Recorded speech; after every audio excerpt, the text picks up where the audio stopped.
Good morning friends.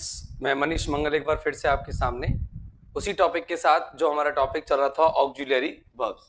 AUXILIARY auxiliary verbs.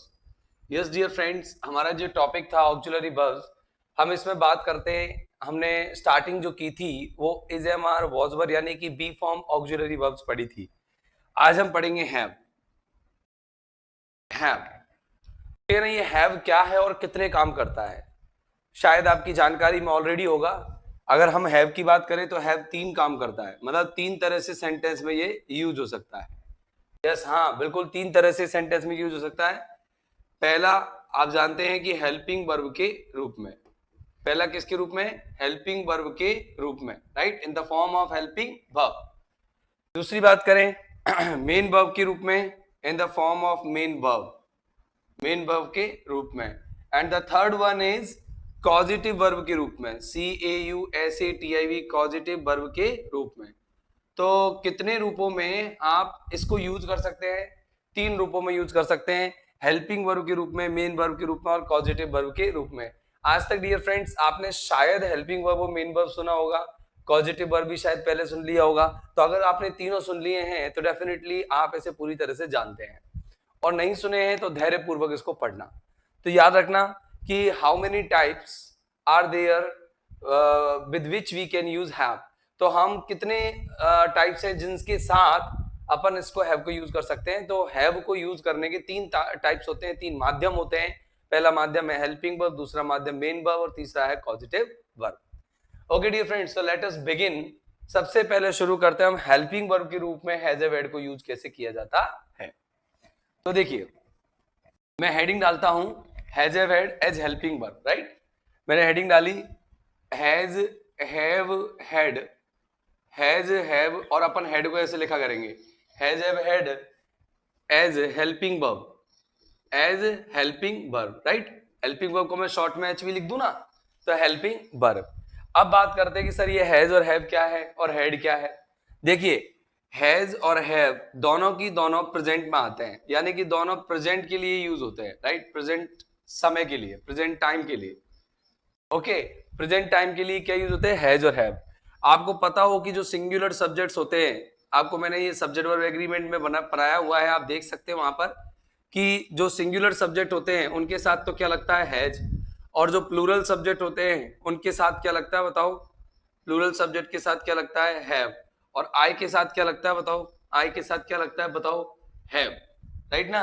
तो ये हो गया अपन का प्रेजेंट का पूरा सेटअप।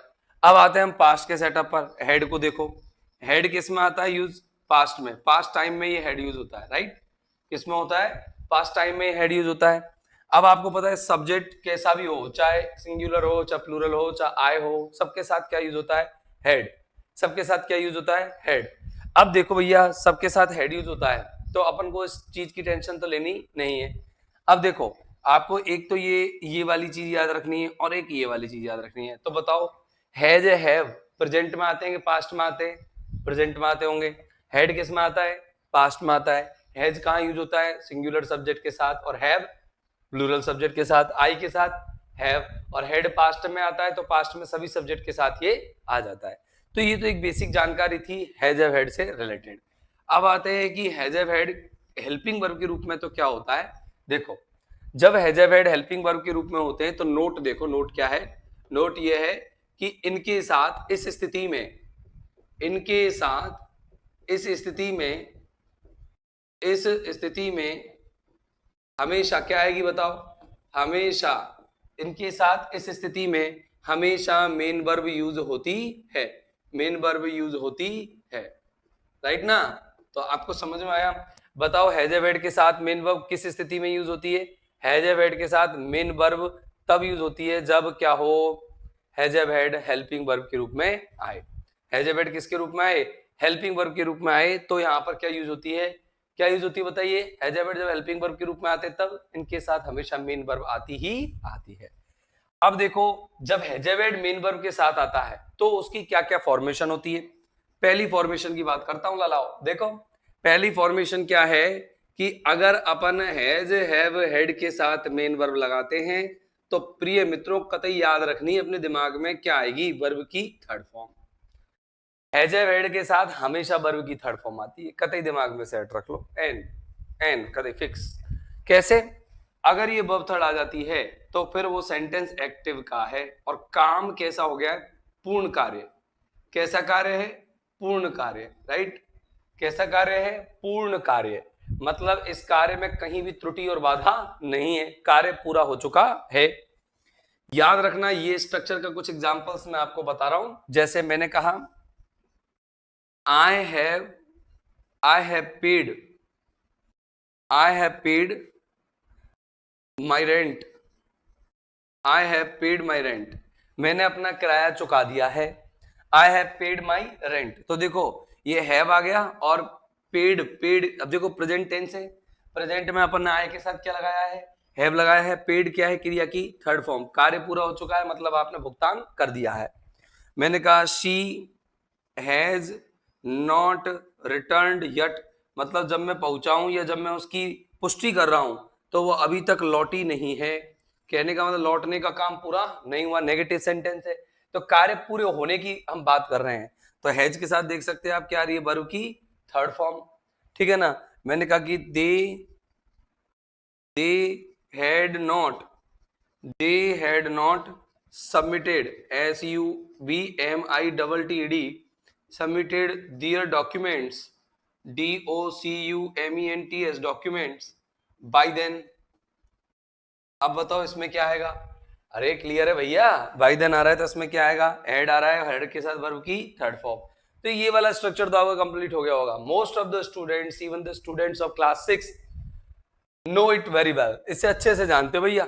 कक्षा 6 के विद्यार्थी भी इसे अच्छे से समझ सकते हैं, अच्छे से जानते हैं क्या कि हैज हैव हैड के साथ वर्ब की थर्ड फॉर्म आती है तो सेंटेंस एक्टिव वॉइस का होता है और कार्य पूर्ण होने का बोध होता है। तो पहली स्ट्रक्चर जहां पर has have had main verb के रूप में नहीं, हेल्पिंग वर्ब के रूप में यूज होती है, वो कौन सी है? Has have had plus verb की third form, has have had plus verb की third form, has have had plus verb की third form, has have had plus verb की थर्ड फॉर्म। अब आते हैं, now we are moving to the next structure. अब आप पहले इनको देख लीजिए, इनकी अपन को कतई जरूरत नहीं है इन दोनों लाइन की, तो मैं दोनों लाइन हटा देता हूं।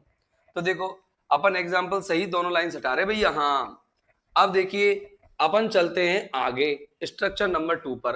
अपन ने ऑक्सिलरी वर्ब यानी बी की कितनी स्ट्रक्चर्स पढ़ी बताओ? बी की हमने कितनी स्ट्रक्चर्स पढ़ी? 5। और हैव की हम कितनी पढ़ेंगे देखते हैं। तो हम स्ट्रक्चर नंबर 2 पर चलते हैं, राइट। अब स्ट्रक्चर नंबर 2 क्या कहती है हैज हैव की? देखो हैज हैव और हैड, अगर इनके बाद डियर फ्रेंड्स बीन आया हो और फिर वर्ब की थर्ड फॉर्म आई हो तो ये स्ट्रक्चर कौन सी होगी? हैज हैव हैड के साथ अगर बीन आया हो और वर्ब की थर्ड फॉर्म आई हो तो ये स्ट्रक्चर कौन सी होगी? ये पैसिव की होगी। पैसिव का मतलब होता है सब्जेक्ट पर कार्य पूर्ण हुआ होगा। सब्जेक्ट पर कार्य पूर्ण मतलब सब्जेक्ट ने नहीं किया बल्कि सब्जेक्ट पर हुआ, और वर्ब की जब थर्ड फॉर्म डायरेक्ट आ जाएगी तो कार्य सब्जेक्ट ने पूरा किया, और बीन वर्ब थर्ड आ गई तो कार्य सब्जेक्ट पर पूरा हुआ। देखो कैसे, मैंने कहा कि nothing has been done yet, nothing has been done yet, अभी तक कुछ नहीं किया गया, ठीक है ना। मैंने कहा कि a few words have been written for you, have been written about you, कर दो written about you। मैंने कहा कि कुछ ही शब्द तेरे बारे में लिखे गए। एक और एग्जांपल देख लो, मैंने कहा कि something had been settled between both of you। देखो ये तीनों एग्जांपल्स आपके सामने डियर फ्रेंड्स, मैंने तीनों एग्जांपल सूत बांध के लिखे हैं। अब आप इन सूत बांधे हुए एग्जांपल्स में अच्छे से देखिए, क्या देखना है आपको? देखो भैया, नथिंग सब्जेक्ट है, ए फ्यू वर्ड सब्जेक्ट है और समथिंग सब्जेक्ट है। तीनों सब्जेक्ट पर नजर डालना है, निर्जीव है कि सजीव है। और सजीव भी हो तो आप ये देखना कि ये जो मेन वर्ब है इनकी, ये रही, देखो ये मेन वर्ब है, डन और राइट और सेटल। अब ये मेन वर्ब को ये क्रिया कर, ये सब्जेक्ट कर सकते हैं क्या? अगर मेन वर्ब्स ये सब्जेक्ट कर सकते हैं तो इसका मतलब अपन एक्टिव वाला सेंटेंस गलत बना दिया। और अगर मानो मेन वर्ब ये जो आपने सेंटेंस में देखी हैं इनको अगर सब्जेक्ट नहीं कर सके तो इसका मतलब अपना सेंटेंस पैसिव का बनेगा। तो देखो नथिंग यानी कुछ नहीं होता है, और कुछ भी कोई भी चीज किसी काम को कर ही नहीं सकती, यानी कि सेंटेंस पैसिव का ही है। शब्द कभी अपने आप को लिख नहीं सकते, राइट ना, पैसिव का है। कुछ भी चीज जो है अपने आप को कभी सेटल नहीं कर सकती, तो ये कौन सा है, पैसिव है। अब देखो भाई, पैसिव का सेंटेंस है, तो पैसिव के सेंटेंस में आपको पता है हैज ए वर्ड के साथ अपन को क्या लगानी पड़ेगी, बीन, और क्रिया की कौन सी फॉर्म लगानी पड़ेगी, थर्ड। तो देखो थर्ड फॉर्म है ये, do did done, write wrote written, settle settled settled, ये तीनों थर्ड फॉर्म्स है कि नहीं, है ना। अब इनके साथ हेल्पिंग वर्ब की बात करते हैं, ये हैज बीन है, ये हैव बीन है, और ये हैड बीन है, देख लो बीन बीन आ गया। कोई दिक्कत है आपको, अब तक कोई दिक्कत आई हो तो बताओ। मेरे हिसाब से अब तक के सारे फंडामेंटल्स आपके क्लियर हो गए होंगे। हाँ भैया, सब एक बार बता देना, आप पूरे हुए कि नहीं हुए। बिल्कुल सबके सेटल पूरे हो गए होंगे, बिल्कुल बिल्कुल सब सही कह रहे हैं, हाँ हाँ सबका हो गया है। तो अब देखिए डियर फ्रेंड्स, सबके ये पूरे जब हो गए हैं, आपको यहाँ कोई डाउट नहीं है। अभी मैंने आपको क्वेश्चन कराना नहीं सिखाया या क्वेश्चन करना बताया नहीं, मैं सिर्फ आपको क्या बता रहा हूँ कि इनको यूज कैसे करते हैं, इनके यूजेस क्या होते हैं, इनको पहचानोगे कैसे कि सही है या गलत है। अपन तो बेसिक्स पर पढ़ रहे हैं, बेसिक्स के बाद अपन आगे चलेंगे भाई, हाँ बिल्कुल बेसिक्स पढ़ रहे हैं, ये 2-3 वीडियोस आपकी बेसिक्स की होंगी। अब देखो अपन बात करें आगे की, ठीक है। अब अपन आगे की बात कर रहे हैं, तो देखिए आपने ये देख लिया ना, हैज बीन हैव बीन और हैड बीन क्या होंगे, सेंटेंस को पैसिव बना देंगे, ठीक है ना। अब देखो अपन आगे चलते हैं, सेंटेंस को पैसिव तो बना दिया इन्होंने, अब अपन आते हैं आगे। ललाओ तीसरी बात जो है अगर हमारे समझ में आ रही है, वो ये है कि अगर मानो हैज हैव और हैड जो है उनके साथ, हैज हैव हैड के साथ अगर बीन डायरेक्ट आ जाए, हैज हैव हैड के साथ अगर बीन डायरेक्ट आ गया, तो अपन क्या करेंगे फिर बताओ। अपन नहीं करेंगे। अगर वर्ब की थर्ड फॉर्म नहीं आई तो इसका मतलब क्या है, ये जो बीन है, ये बी, इसके बाद हमेशा एडजेक्टिव आएगा या आइडेंटिटी आएगी, सब्जेक्ट की पहचान आएगी।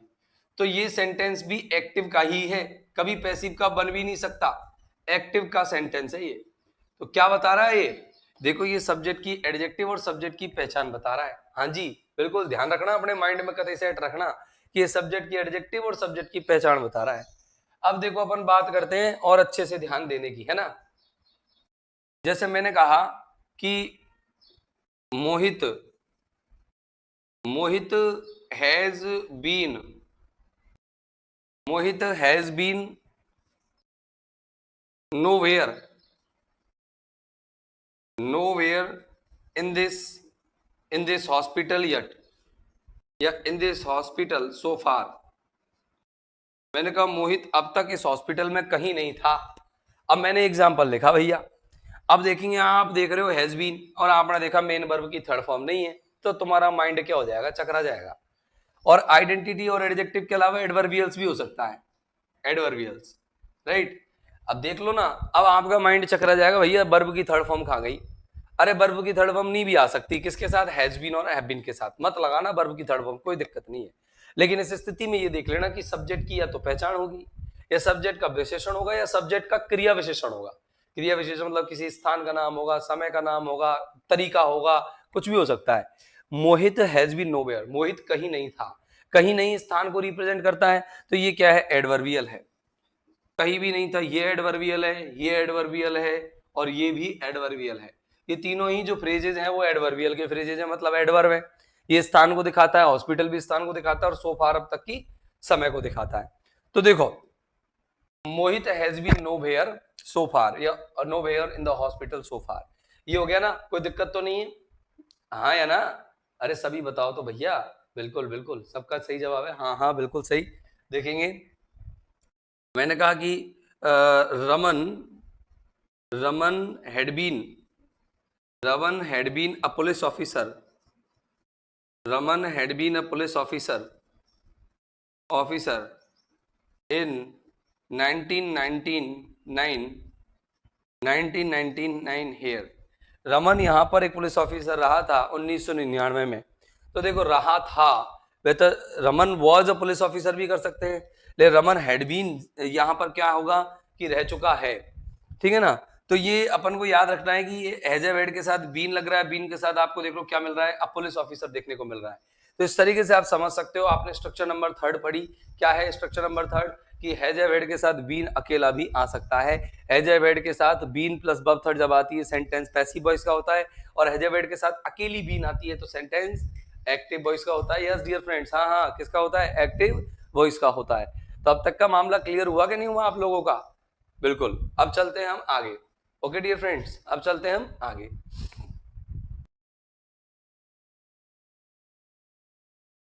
यस डियर फ्रेंड्स, अब आते हैं हम आगे, और आगे देखेंगे हम अपनी स्ट्रक्चर नंबर 4।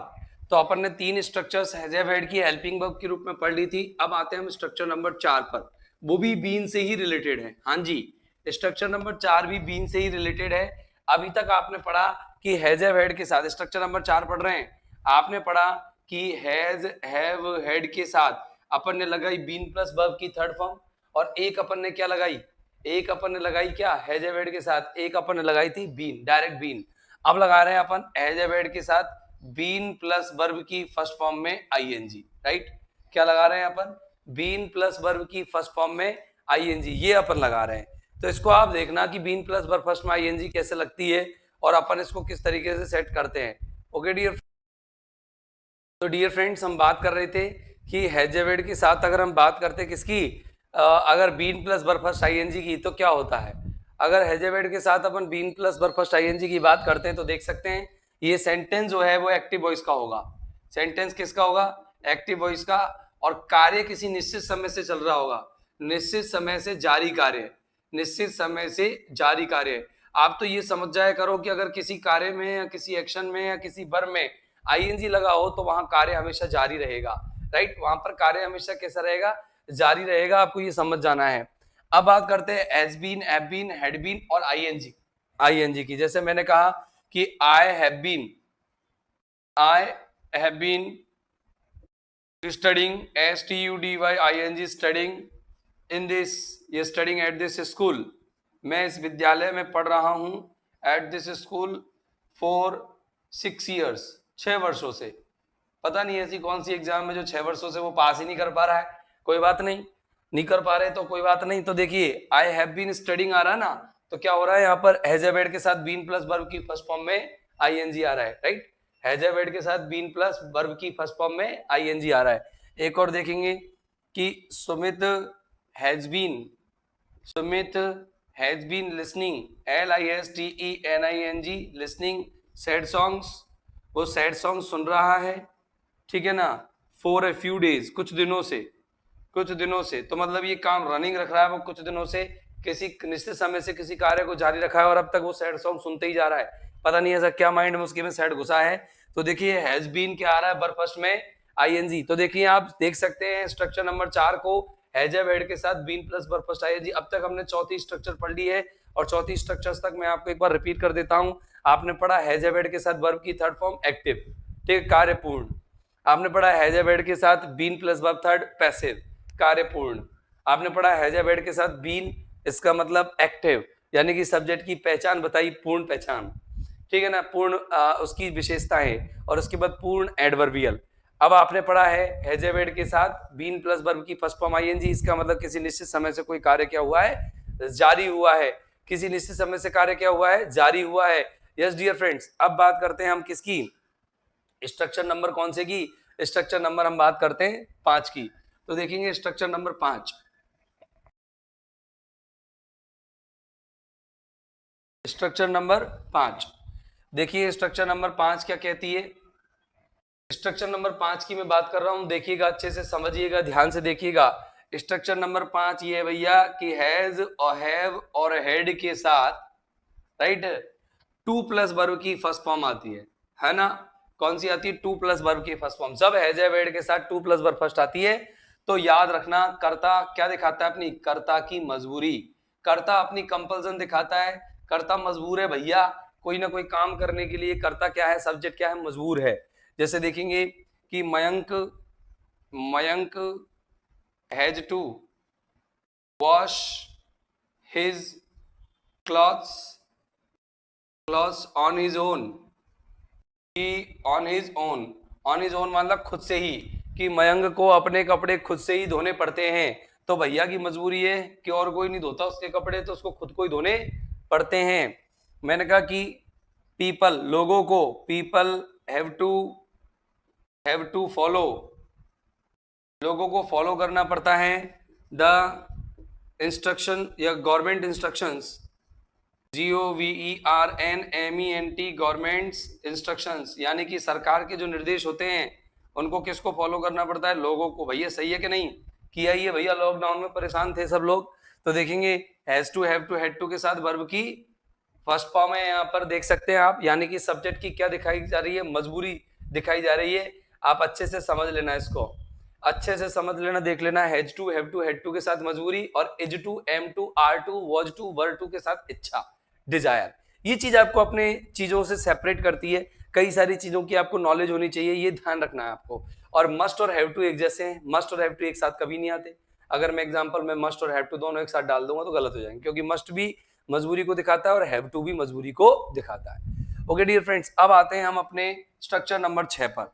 स्ट्रक्चर नंबर 6 क्या कहता है कि हैज, हैव, हैड के बाद टू बी प्लस वर्ब की थर्ड फॉर्म भी आ सकता है।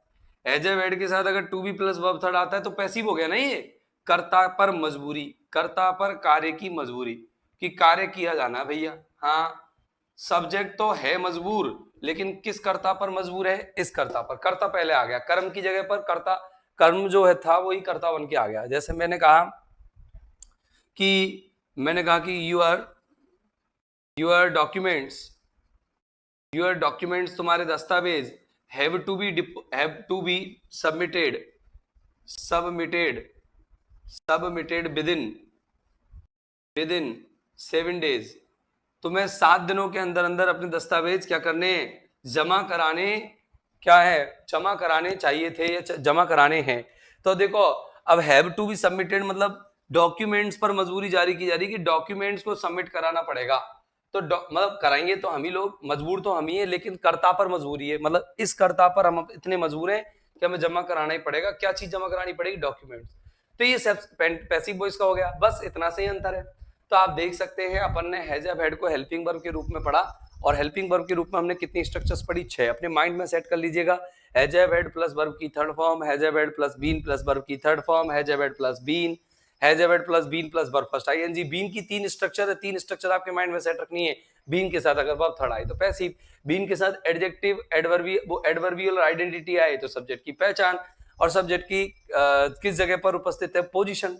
और अगर हम बात करें कि और बीन के साथ अगर वर्ब फर्स्ट आईएनजी आए तो किसी कार्य का जारी रहना, ये आ जाएगा। और फिर हमने लास्ट जो पढ़ा है वो लास्ट ये है कि अगर हैज हैव हैड के साथ अगर मजबूरी का भाव दिखाना है तो टू प्लस वर्ब की फर्स्ट फॉर्म, और अगर कर्ता पर मजबूर है तो, और कर्ता मतलब कर्म पर मजबूर है लेकिन कर्म पहले आ गया कर्ता की जगह पर, तो टू बी प्लस वर्ब की थर्ड फॉर्म। ये आपको has have had helping verb के रूप में पूरा करा देता है। अब आते हैं हम हैज हैव हैड को मेन वर्ब के रूप में कैसे फेस करते हैं, मेन वर्ब में हैज हैव हैड कैसे कैसे यूज होती है वह देखेंगे। ओके, अब वह देखने के लिए तैयार हो जाओ। देखिए, आप इसको रिपीट कर सकते हैं एक बार।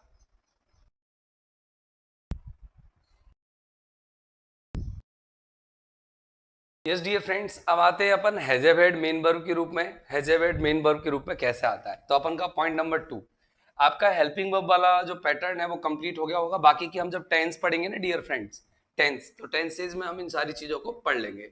ओके, तो अब देखिए आप, अब देखिए आप कि किस तरीके से हम इनको कवर अप करते हैं। आप इनकी कवरिंग अप देखिए कि किस तरीके से हम इनको कवर अप करते हैं। यस, तो हमारा जो दूसरा पैटर्न है वो है कि has have had as main verb. हम इनको मेन वर्ब के रूप में कैसे रिप्रेजेंट करते हैं, एम बी लिख दिया मैंने शॉर्ट में, राइट, एम बी लिख दिया। फिर अपन सी बी पढ़ लेंगे लास्ट। हैज हैव हैड को मेन वर्ब के रूप में और कंपाउंड वर्ब के रूप में, सॉरी कॉजेटिव वर्ब के रूप में कैसे यूज करते हैं, इनको हम पढ़ेंगे।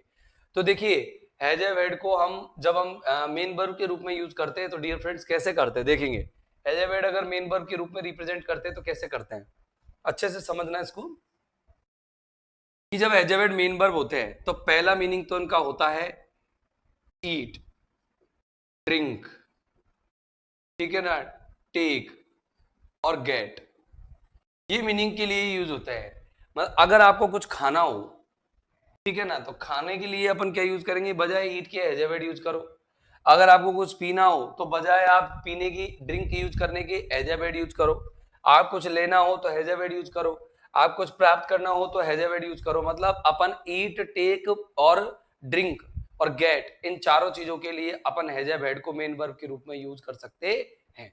ठीक है डियर फ्रेंड्स, किसके रूप में यूज कर सकते हैं? हैज हैव हैड को अपन गेट, टेक, ड्रिंक और ईट के रूप में यूज कर सकते हैं, जैसे मैंने कहा। और जब यूज करते हैं तो अपन इसमें आईएनजी भी लगा देते हैं, जैसे मैंने कहा कि I am having dinner now, I am having dinner now, मैं अब डिनर खा रहा हूं, डिनर ले नहीं रहा हूं, डिनर खा रहा हूं। मैंने कहा कि आई वुड लाइक, मैं चाहूंगा, I would like to take, I would like to take, इसको दूसरी तरीके से लिखते हैं, इसको दूसरी तरीके से लिखते हैं इंटरोगेटिव बना के, would you like, would you like to have some tea with me, some tea with me, क्या तुम मेरे साथ चाय लेना चाहोगे? कुछ भी, थोड़ी सी ऑफर कर रहे हैं हम सामने वाले को। तो देखिए यहाँ पर क्या आ रहा है, हैव लेना, मेन वर्ब है ना, मेन वर्ब के बाद ऑब्जेक्ट, देखो जो भी चीज आई पोजीशन में वो आ गई, या ऑब्जेक्ट आ गया, देखो हैविंग डिनर, ठीक है ना। तो अब देखो यहां पर ऑब्जेक्ट है ये, मतलब ये इसके बाद क्या लेती हैं, ऑब्जेक्ट लेती हैं, और इस सेंटेंस का हम पैसिव बना सकते हैं, ठीक है ना। क्या हो गया देखना, ईट, ड्रिंक, टेक और गेट के अर्थ में बाद में ऑब्जेक्ट आता है और उसको हम पैसिव बना सकते हैं। एक और एग्जांपल देख लो, जैसे टेक, मैंने कहा कि आई हैव, ये हेल्पिंग वर्ब हो गई, I have had nothing from you, मैंने तुझसे कुछ नहीं लिया है, नथिंग फ्रॉम यू, याद रखना मैंने तुझसे कुछ नहीं लिया है, तो लेने के सेंस में यहां पर क्या आया है, हेड आया है। देखिए ये हैव हेल्पिंग वर्ब है, और ये हेल्पिंग वर्ब के साथ क्या आ गई, वर्ब की थर्ड फॉर्म, ये वर्ब की थर्ड फॉर्म है। तो आपको पता होगा जब has have had main verb के रूप में काम करते हैं तो हैज और हैव ये तो होती है फर्स्ट फॉर्म, हैड होती है सेकंड फॉर्म, और हैड ही होती है थर्ड फॉर्म, राइट ना। ये फर्स्ट फॉर्म होती है, सेकंड फॉर्म होती है, और ये आपकी थर्ड फॉर्म होती है, राइट ना। ये होता है ना हैज हैव हैड, अगर हम बात करें तो ये होती है वर्ब की फर्स्ट फॉर्म, वो होती है वर्ब की सेकंड, और वो होती है वर्ब की थर्ड फॉर्म। अब बात करते हैं डियर फ्रेंड्स की हैज हैव हैड को हमने देखा कि अपन ने ईट, ड्रिंक, टेक और गेट के रूप में देखा, वहां पर इनके बाद क्या आ रहा था, ऑब्जेक्ट आ रहा था। अब बात करते हैं अपन की हैज हैव हैड और कौन सा मेन वर्ब के रूप में अर्थ देता है, तो दूसरा जो मेन वर्ब के रूप में ये अर्थ देता है वो होता है रखना, रखने के सेंस में, रखना, रखने के सेंस में देता है तो उसको अपन हैव कहते हैं। वही हैज आ जाएगा एक वचन कर्ताओं के साथ, और हेड आपने पढ़ ही लिया कि कहां कहां आने, हैज हैव हैड रखने के सेंस में आता है। जहां पर अपन कीप यूज करते हैं, कीप रखना, कंटेन यूज करते हैं, कंसिस्ट यूज करते हैं, CONSIST, कंसिस्ट के साथ ऑफ आता है। तो वहीं पर पजेज यूज करते हैं, ओन यूज करते हैं, POSSESS पजेज या ओन यूज करते हैं। वहीं पर अपन हैज हैव हैड को किसके रूप में यूज करते हैं, रखने के लिए मेन वर्ब के रूप में यूज करते हैं। और ये स्थायी काम होते हैं, जैसे मेरे पास ये है, मतलब मेरे पास एक मोटरसाइकिल है, कार है, या मैं अच्छे मम्मी पापा रखता हूं, तो जो भी है ये स्थायी काम होते हैं, इसलिए ये प्रेजेंट इंडेफिनिट टेंस में आते हैं। प्रेजेंट इंडेफिनिट टेंस मतलब has have had he main verb का कार्य करती है और अकेली आती है, कोई हेल्पिंग वर्ब उनके साथ नहीं आती। अब देखो, और नेगेटिव होगा तो I don't have, I she doesn't have, है ना, नेगेटिव में ये होगा। अब देखिए, हाँ मेन वर्ब के साथ क्या क्या करना है आपको पता है, कब आईएनजी लगाना है, कब इसमें हैज एस लगाना है, कब क्या करना है आपको पता होगा। अब मैं आपको बताता हूं कि ऊपर वाले में तो हम किसी भी तरीके से हम टेंस में वर्ब यूज कर सकते हैं, लेकिन इसमें हमेशा प्रेजेंट सिंपल टेंस रखना पड़ेगा। कौन सा टेंस, प्रेजेंट सिंपल या प्रेजेंट इंडेफिनिट कह दो आप। अब जैसे देखो, याद रखना कि अगर रखने के सेंस में आती है, मैं इसके नीचे वाली चीज के बारे में बता रहा हूं कि रखने के सेंस में अगर हैज हैव हैड आती है, हैज हैव हैड रखने के सेंस में अगर आते हैं तो ये मेरा स्टेटिव होते हैं, स्टेटिव वर्ब में आ गई, स्टेटिव वर्ब हो गई, राइट ना। स्टेटिव वर्ब हो गई मतलब इसमें आईएनजी नहीं लगेगा, इसके साथ कोई हेल्पिंग वर्ब आएगी नहीं। और नेगेटिव की बात करूं तो नेगेटिव में इसमें क्या आएगा, नेगेटिव में इसमें अगर प्रेजेंट की बात करूं तो डोंट और डजंट, और पास्ट की बात करूं तो इसमें डिडंट आएगा, राइट। ये डिडंट मतलब डिड नॉट, और इसके बाद अपन क्या करेंगे, ये डिडंट आ गया, और इसके बाद अपन सीधा हैव यूज करेंगे, मतलब डोंट, डजंट और डिडंट के साथ हैज यूज नहीं होगा, हैड यूज नहीं होगा, सीधा क्या यूज होगा, हैव यूज होगा। क्या होगा, सीधा हैव। अब देखो कुछ एग्जांपल्स मैं आपको बता देता हूं, जैसे कि देखिए कुछ एग्जांपल्स मैं आपको बता रहा हूं, जैसे कि मैंने कहा कि Sumit Sumit has an wonderful idea, a wonderful idea. Sumit के पास एक बहुत ही शानदार विचार है। तो सुमित के पास स्थायी काम है वंडरफुल आइडिया रखने का। तो ये हैज जो है यहाँ पर हेल्पिंग वर्ब नहीं है, मेन वर्ब है, क्योंकि देख लो सुमित क्या रखता है, रखने के सेंस में आया है कि उसके पास एक वंडरफुल आइडिया है। तो सुमित सब्जेक्ट है और इसके साथ स्टेटिव वर्ब आ रही है हैज, सिंगुलर सब्जेक्ट के साथ हैज। अब मैं बात करूं कि इसी अगर नेगेटिव में लूं, जैसे मैंने कहा I don't have any question now, मेरे पास अभी कोई प्रश्न नहीं है, मतलब ये भी पजेसिव वर्ब के रूप में आ रही है, I don't have any question now. ठीक है ना। एक और एग्जांपल देख सकते हैं, जैसे मैंने एक सवाल दिया आपको, सवाल देखो कैसे देता हूं मैं, एरर वाला सवाल दे रहा हूं। मैंने कहा the committee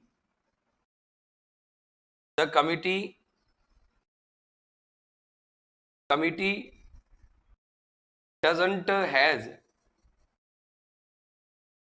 has any supporters. मैंने कंपनी के पास या कमिटी के पास सपोर्टर्स नहीं है, ए में, बी में और सी में। तो एरर तो आपका साफ निकल गया क्या, कि डजंट तो हेल्पिंग वर्ब है और ये हैज जो है मेन वर्ब के रूप में आनी थी, जो हैज की जगह क्या आएगा, हैव। बस अब आपको यहाँ क्या याद रखना है, अब तक आपने क्या पढ़ा कि हैज ए वर्ड अगर मेन वर्ब के रूप में काम करती है, तो आपने क्या पढ़ा, हैज ए वर्ड अगर मेन वर्ब के रूप में काम करती है तो इनका अर्थ होता खाना पीना लेना रहना, ठीक है ना, वगैरह वगैरह, खाना पीना लेना और प्राप्त करना। लेकिन अगर ये जब रखने के सेंस में काम करती है तो स्टेटिव होती है, इसमें आईएनजी वाईएनजी नहीं लगती। अब जैसे मैंने एक एग्जांपल और लिया, मैं एक यहां से रफ करता हूं इसको। जैसे मैंने एक एग्जांपल दिया कि आई एम हैविंग, एक एग्जांपल है कि I am having no issue with you, I am having no issue with you, मेरा तुमसे कोई इश्यू नहीं है, कोई मुद्दा नहीं है। ठीक है ना। तो अब बताओ इस सेंटेंस में हैव जो है क्या कर रहा है, हैव किसका अर्थ दे रहा है, मेन वर्ब है ना, क्यों, क्योंकि जेएमआर के साथ वर्ब फर्स्ट आईएनजी आ रही है, तो मेन वर्ब में ही लगती है आईएनजी। तो अब मेन वर्ब तो है, लेकिन इसका अर्थ क्या हो सकता है, या तो खाना या पीना या लेना या प्राप्त करना या रखना। अब देखो मैं प्राप्त कर रहा हूं, कोई भी मुद्दा नहीं तुम्हारे साथ, मैं ले रहा हूं, कोई भी मुद्दा नहीं तुम्हारे साथ, खाना पीना नहीं आएगा, और मैं तुम्हारे साथ कोई मुद्दा नहीं रखता हूं, यानी मेरा तुम्हारा कोई लेना देना नहीं है।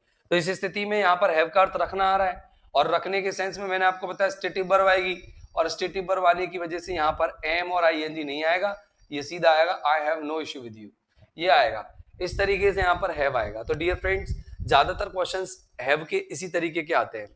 तो अपन ने अब तक हैज ए वर्ड को हेल्पिंग वर्ब के रूप में भी पढ़ लिया और हैज ए वर्ड को मेन वर्ब के रूप में भी पढ़ लिया। अब चलते हैं डियर फ्रेंड्स, हम हैज ए वर्ड को पॉजिटिव वर्ब के रूप में कैसे देखते हैं वो देखेंगे। ओके डियर फ्रेंड्स, अब आते हैं has a word verb, has a word as positive verb. देखिए, तो तीसरा जो फॉर्मूला है हमारा, ये तीसरी जो वर्ब की या हैज ए वर्ड का जो यूज है वो इंपॉर्टेंट यूज है, ज्यादा ऐसा डिफिकल्ट भी नहीं है, बहुत आसान है। तो देखेंगे, हेडिंग डाल देंगे has have had as positive verb, has have had as positive, CAUSATIV positive verb. अब देखो has have had as positive verbs की हम बात करें तो किस तरीके से ये आता है, देख लो, has have had as positive verb, देखिए ये रहा has have had as positive verb. अब अपन बात करते हैं कि has have had positive verb के रूप में आते तो क्या होता है। देखो, ऐसी स्थिति में हैज हैव हैड का कोई अर्थ नहीं होता है, मतलब पहली चीज तो याद रखनी है कि इस स्थिति में has have had has no meaning, या हैज हैव हैड का कोई अर्थ नहीं होता, बल्कि क्या होता है, कोई अर्थ नहीं होता। तो ये क्या काम करता है, पॉजिटिव वर्ब के रूप में क्यों आता है हैज हैव हैड, इसलिए आता है कि जब सब्जेक्ट किसी कार्य को ना करे, जब सब्जेक्ट किसी कार्य को कर्म पर ना करे, कर्म मतलब ऑब्जेक्ट पर ना करे, ठीक है ना, ऑब्जेक्ट पर नहीं करता, ऑब्जेक्ट पर नहीं करे, जबकि कौन करे, नहीं करे, जबकि कोई अन्य करे तो, जबकि कोई अन्य करे तो अपन क्या करते हैं, अपन हैज ए वर्ड को पॉजिटिव वर्ब के रूप में यूज करते हैं। जैसे मैंने कहा मैंने अपने बाल छटवाए, तो मैंने तो नहीं छाटे ना, किसी और ने छाटे। मैंने कहा मैंने पौधों में पानी करवाया, तो ये मैंने तो नहीं किया ना, क्या किया, किसी और ने किया। मैंने गाड़ी धुलवाई, तो मैंने तो नहीं किया ना, किसी और ने धोई। मैंने कहा मैंने अपने जूते सिलवाए, तो जूते मैंने तो नहीं सिले ना, किसी और ने सिले। मैंने अपनी घड़ी सही करवाई, तो घड़ी रिपेयर करवाई या क्या करवाई, इवेंट करवाई, तो ये कौन क्या होगा, किसी और ने किया काम। तो अगर अपने काम को कोई और करे और अपन ने करवाया ये काम किसी और से, तो वहां पर अपन हैज ए वर्ड के साथ क्या वो हैज ए वर्ड को किस रूप में यूज करते हैं, कॉजेटिव वर्ब के रूप में यूज करते हैं। अब इसमें दो स्थितियां बनती है। क्या क्या स्थितियां बनती है? पहली स्थिति तो ये कि जब हैज हैव हैड के बाद जो कार्य को करने वाला है, मतलब हम तो नहीं है ना, किसी और ने करा ना कार्य, अगर वो आए तो मतलब डूअर, कार्य को करने वाला तो डूअर ही कहलाएगा ना। तो उसके बाद हम क्या करते हैं, टू प्लस वर्ब की फर्स्ट फॉर्म यूज करते हैं, राइट। और अगर कार्य को करने वाले को हम दिखाए नहीं, मतलब अपन को पता ही नहीं, जैसे बाल कटवाए तो नाई नहीं काटे होंगे, जूते सिलवाए तो मोची नहीं सिले होंगे, तो उसमें हमको मोची और नाई को दिखाने की जरूरत नहीं है। तो ऐसी स्थिति में हमारा स्ट्रक्चर नंबर दूसरा काम आता है, क्या कि एज हैव हैड के साथ अपन क्या कर सकते हैं कि जिस पर काम हुआ है वो ऑब्जेक्ट आ गया, और ऑब्जेक्ट के बाद यहां पर आ जाएगी वर्ब की थर्ड फॉर्म। ये दोनों स्ट्रक्चर्स आपको याद रखनी है। मतलब डूअर आए तो two plus verb first doer के बाद, और अगर ऑब्जेक्ट आए तो वर्ब की थर्ड फॉर्म किसके बाद, ऑब्जेक्ट के बाद। ये आपको दोनों चीजें पॉजिटिव वर्ब में ध्यान रखनी पड़ेगी। मैं इनके दोनों की एक एक एग्जांपल आपको बता रहा हूं। जैसे मैंने कहा कि आई हैड, ये यहां पर हेड आ गया, तो आप सोचेंगे हेल्पिंग वर्ब हो सकती है, या फिर ये हो सकती है मेन वर्ब में खाना पीना लेने का अर्थ करती हो। तो आप देखेंगे I had someone to clean my room. अब आप समझ गए कि क्या है। आपने देखा कि हेड जो है पास्ट टेंस में मेन वर्ब का काम कर गई, क्योंकि इसके बाद कोई और दूसरी मेन वर्ब नहीं आई है, तो ये मेन वर्ब हो गई। लेकिन ये मेन वर्ब कौन सी मेन वर्ब है, देखेंगे कि मैंने हैड समवन किसी से क्लीन यानी साफ करवाया माई रूम मेरा कमरा। तो इसका मतलब आपने कमरा साफ नहीं किया, आपने किसी से करवाया, मतलब आपने किसी काम को किसी दूसरे से करवाया। तो यहाँ पर हेड जो है कौन सी वर्ब है, पॉजिटिव वर्ब है। आपके समझ में आ गया होगा, मेन वर्ब नहीं है, यहाँ पर हेड का कोई अर्थ नहीं है। अब देखो यहाँ पर देखो, संबंध जो है डूअर है, किसी ने आपका कमरा साफ किया तो डूअर था यहाँ, इसलिए हमने यहाँ पर क्या लगाया, टू प्लस वर्ब की फर्स्ट फॉर्म। अब इसमें एग्जाम में सवाल कैसे आता है, आप इसको एक बार रिपीट कर लो। इस स्थिति में हैज हैव का कोई अर्थ नहीं होता, ये बात क्लियर है। जब सब्जेक्ट किसी कार्य को कर्म पर नहीं कर सकता जबकि दूसरा करे, तो वहां पर हम ऐसी स्थिति में ये यूज करते हैं। हैज हैव हैड के साथ डूअर प्लस क्या आता है, टू प्लस वर्ब की फर्स्ट फॉर्म। कब, जब डूअर अवेलेबल हो, और डूअर अवेलेबल नहीं हो तो क्या होगा, हैज हैव हैड के साथ ऑब्जेक्ट प्लस वर्ब की थर्ड फॉर्म आएगी। अब मैं आपको एग्जांपल और देता हूं। जैसे देखिए एग्जाम में क्वेश्चंस कैसे कैसे आते हैं, पहले इसका एग्जांपल एक दे देता हूं नीचे वाले स्ट्रक्चर का, फिर मैं आपको क्वेश्चन देता हूं। मैंने कहा कि Sunil has his clothes, Sunil has his clothes washed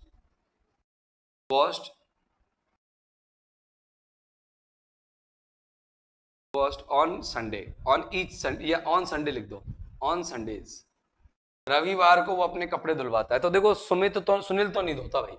कैसे पता लगा कि सुनील ने रखे अपने कपड़े, और कपड़ों के बाद आ गई वर्ब की third form.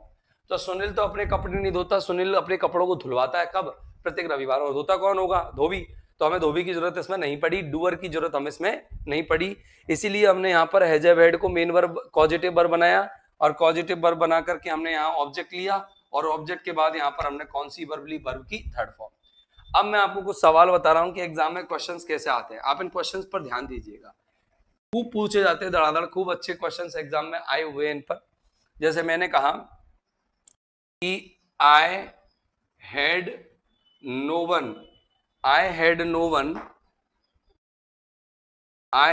One drive my car that day. उस दिन मैंने किसी से अपनी कार नहीं चलवाई, तो कार दैट डे। अब देखो इस सेंटेंस में देखो, मैंने जब उस दिन कार चलाने की बात थी तो किसी को हायर नहीं किया। तो अब देखो हेड आ रहा है, नो वन आ रहा है, और ड्राइव आ रहा है।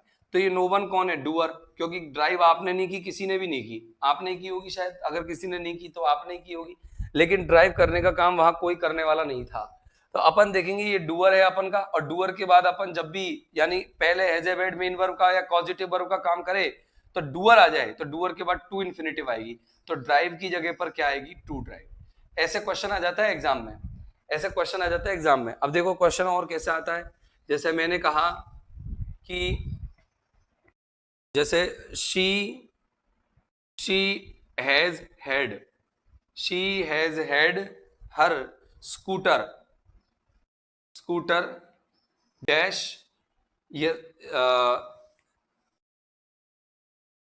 रिसेंटली, ये लो हाल ही में उसने अपना स्कूटर सही करवाया है, तो उसने तो नहीं किया ना।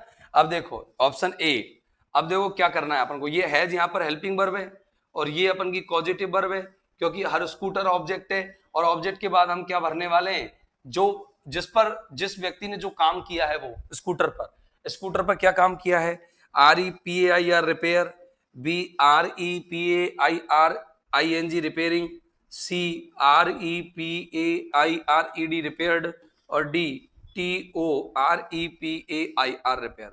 अब आप दिमाग में सेट रखो कि अगर has a verb positive verb हो तो दो ही फॉर्म आ सकते हैं, या तो आएगा टू प्लस वर्ब की फर्स्ट फॉर्म या फिर वर्ब की थर्ड फॉर्म, राइट। अब देखो दोनों चीज रख लो, बस इनको हटा दो, या तो हमने लग दी है वर्ब की थर्ड फॉर्म, राइट, और या रख ली हमने टू प्लस वर्ब की फर्स्ट फॉर्म। अब पता लगाओ ये कौन है। स्कूटर तो अपन का कार्य नहीं कर सकता, क्या रिपेयर करने का काम स्कूटर तो नहीं कर सकता, इसका मतलब ये डूअर नहीं है, ये तो ऑब्जेक्ट है, और ऑब्जेक्ट के बाद यहाँ क्या आएगी, वर्ब की थर्ड फॉर्म, यानी कि अपन का यहाँ आंसर आएगा सी। तो डियर फ्रेंड्स, इस तरीके से आज आपकी हैज ए वर्ड की कहानी खत्म होती है। हैज ए वर्ड उम्मीद करता हूं आपको बहुत अच्छे से समझ में आ गया होगा। अगर आपको किसी भी प्रकार का डाउट हो तो आप मुझसे पूछ सकते हैं, ऑन फोन भी पूछ सकते हैं और आप मुझे मैसेज करके भी पूछ सकते हैं। डियर फ्रेंड्स, अब तक अगर मैंने इसमें कोई ऐसी कोई प्रॉब्लमेटिक कोई क्वेश्चन दिया हो या कोई रूल बताया हो तो आप मुझे जरूर बताएं। आपके जो कमेंट्स हैं, आपके सजेशंस हैं, मेरे लिए बहुत ज़्यादा उपयोगी होंगे, यूजफुल होंगे। ठीक है डियर फ्रेंड्स, तो आज के लिए बस इस वीडियो में इतना ही। उम्मीद करता हूं कि आप घर पर सब सुरक्षित होंगे और अच्छे से पढ़ाई कर रहे होंगे। पढ़िए, क्योंकि जीवन में आगे बढ़ना बहुत जरूरी है। तो yes dear friends, have a nice time, good day, good bye.